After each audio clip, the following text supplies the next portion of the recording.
চলে আসলাম নতুন একটা ব্লগ নিয়ে। সন্ধ্যা হলেই আমার পেটের মধ্যে ছুঁচো ডান্স করতে থাকে, তাই দিদাকে বললাম কিছু বানিয়ে দাও। দুজনে অনেক চিন্তা ভাবনা করে ঠিক করলাম ঝাল সুজি খাবো। ব্যাস, দিদা বানাতে চলে গেল।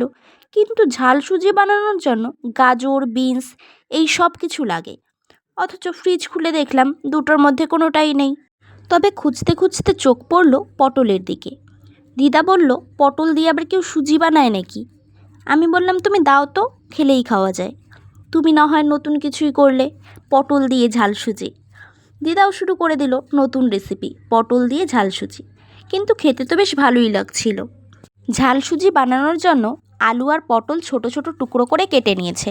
একটা মিডিয়াম সাইজের পেঁয়াজ কুচি, কাঁচা লঙ্কা আর এক টুকরো আদা কুচি করে নিয়েছে। ফোড়নের জন্য 1 টিস্পুন গোটা সর্ষে আর কারি পাতা নিয়ে নিয়েছে। কড়াই গরম করে সুজিটা ভেজে নিতে হবে।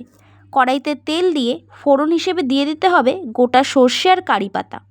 সামান্য একটু নাড়িয়ে নিয়ে দিয়ে দিতে হবে আদা আর কুচি করা লঙ্কা। আদা একটু ভেজে নিয়ে কেটে রাখা আলু আর পটল দিয়ে স্বাদ মতো নুন ও হলুদ দিতে হবে। কিছুক্ষণ নাড়াচাড়া করে একটু ভাজা ভাজা হয়ে আসলে পেঁয়াজ কুচিটাকেও দিয়ে দিতে হবে।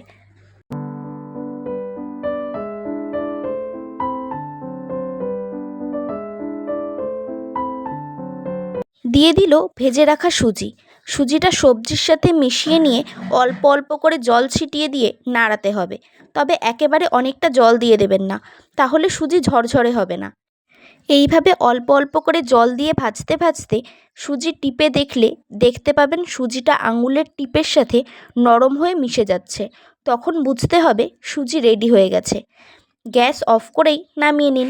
আর গরম গরম খেয়ে দেখে আমাকে কমেন্ট করে জানাতে পারেন পটল আলু দিয়ে সুজি খেতে কেমন হয়েছিল।